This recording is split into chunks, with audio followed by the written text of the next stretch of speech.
Roy's putting the feeder in. I'm shutting doors. I'm going to feed the stores.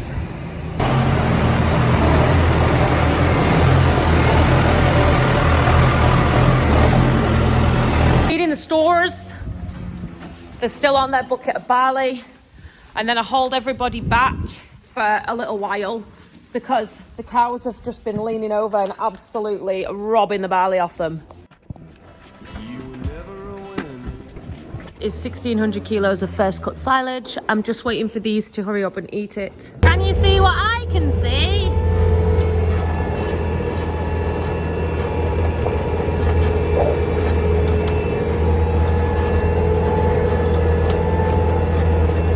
It's leaking!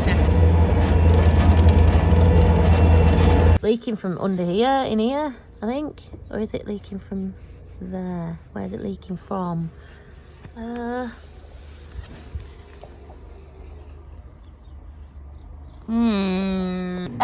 What is it? Class green. Can you see that class green slurry tanker going down there?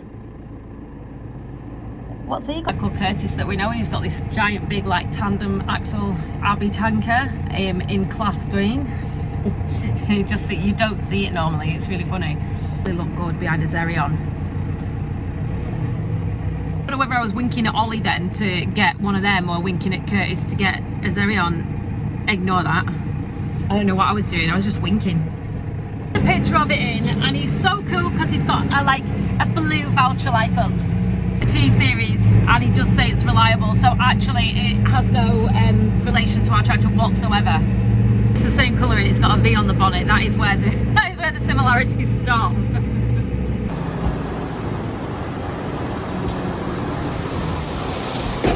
Oh, that smells nice.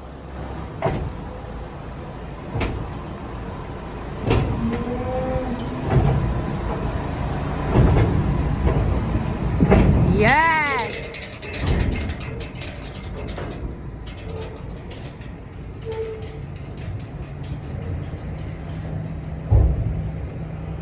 I wish you could smell this because this smells good. So you can't even see me. We are at Chapel Hill.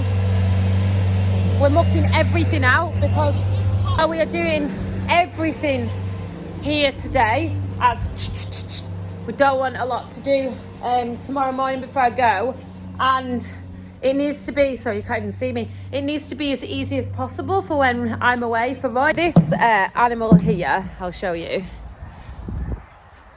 this little one, that's its mother there, and obviously as you can tell by the size of it now, it was born in the height of summer, right smack bang in the middle of fly season. Do you have, knowing that this is probably one of the better animals that you have because of its genetics, would you have dehorned it during fly season when it was outside and hoped for the best? Or would you have left it till now when everything's fine to get the vet to dehorn it properly? His mother is here. His dad was a really, really well-bred bull from Winford Park, which is another story entirely. He's not with us anymore. And her daughter won at the Yorkshire Show. Obviously, we are not, pedigree breeders of, but that's a decent bull there. And he is as well, you can tell by the length of him. I'll try and get above him. He is honest and nice, and there's just something pleasing about him. It was his grandma and auntie won the Yorkshire Show. So the bull that we had, the really decent bull that died, it was his mum and sister. This gets very confusing, this genetics thing, doesn't it? Anywho, he's good. He is off. Technically a really very well-bred bull, cost a fortune, sadly died, long story. Cow here came off a pedigree herd, an amazing pedigree herd, a couple of years. Sadly, the fella had dementia. The obscenely priced bulls that you see people buying, he used to buy these, and he did have a really decent herd of cows, and it was such a crying shame actually, because it just is, just dementia in general is just a crying shame, isn't it? Anyway, this was one of 3 of the animals that we not pushing him on. That is exactly what we're not doing. We are not feeding him up the arse. We are not making him big and round and fancy. He's honest, and that's the point. Pretty much like this thing here. This is a French bull. He was brought up on hay and bran. He was not pushed on, and they are so much healthier for that, I think. The amount of bulls that we've seen come and go through our farm and also through other people that we know that have just been absolutely fed up to the arse, and they've had major problems because of that. It says I've got to say they have free access to concentrated food. Politician, I'm telling you. He is just like the cutest little thing.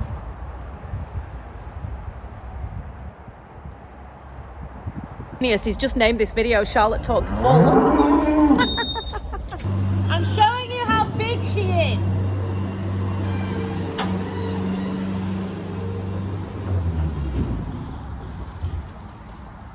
She's a big cow. Obviously, if you came from TikTok, you'll remember my favourite bull that I used to go and sit with in the field. You make friends with these animals and it's always that one that happens, isn't it? Anyway, yeah, he was only with us for 4 months. That was it. We barely actually, he missed a couple of cows at the end because he died quite suddenly.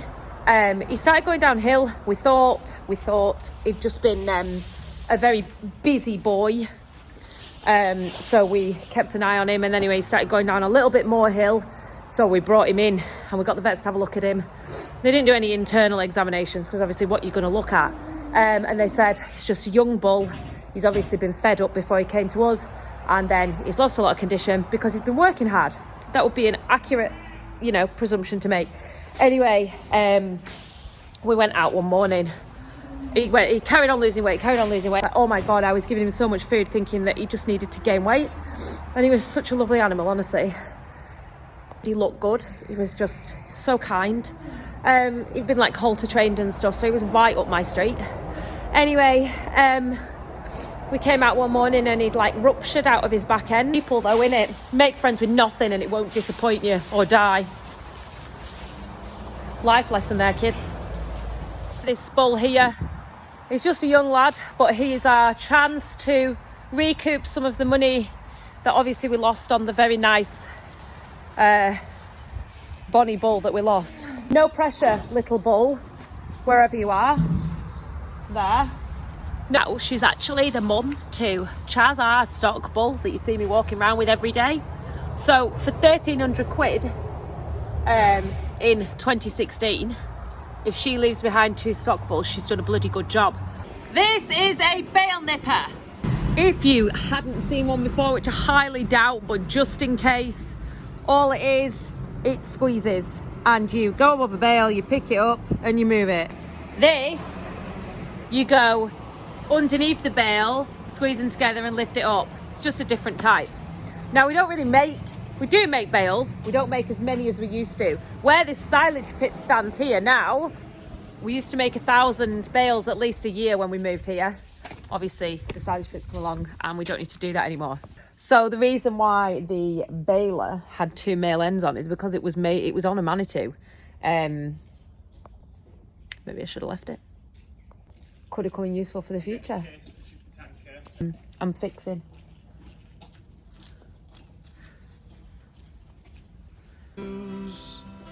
There you are. So basically, if you didn't know, that there fits inside that there, like so, and then that nips it up.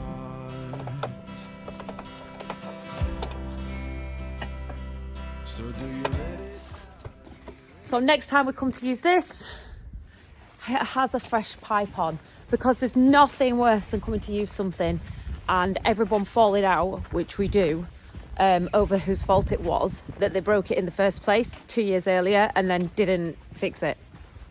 Okay, so I have come to replace on the muck spreader the hammers. What it looks like is you put that and that together. They're completely separate entities, and then you just put the chain through there and stick a bolt through. And then this is actually really heavy, and as it wangs around like this, it throws the muck out. Centrifugal force and all that. I did start doing this job the other day, and then I ended up leaving the bucket on here and completely forgetting about it. Put it up. Good job, well done. That's just giving me a bit more room to fall in and get wet, really. Okay, so I'll show you the first one and then I'll stick a time lapse on.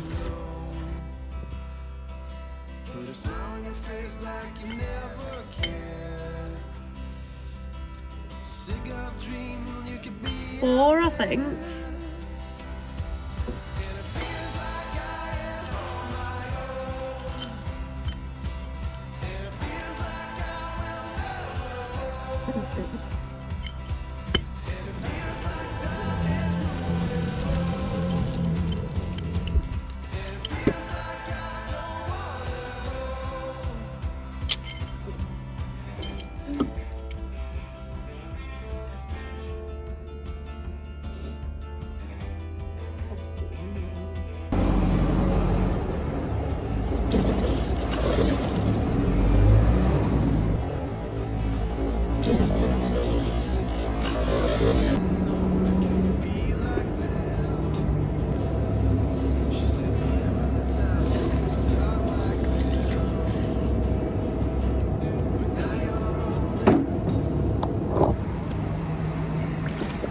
Roy's hitching it up and emptying the water now.